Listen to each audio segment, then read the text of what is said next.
we finally ventured to the moon.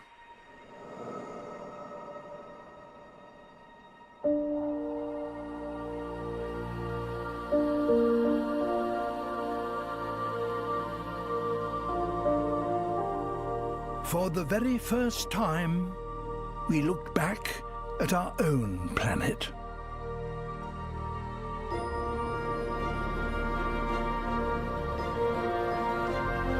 Since then, the human population has more than doubled.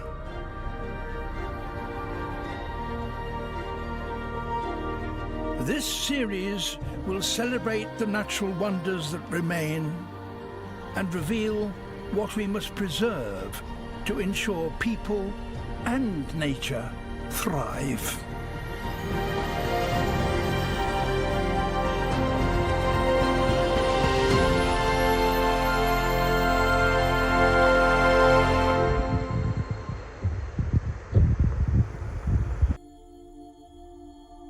If children don't grow up knowing about nature and appreciating it, they will not understand it.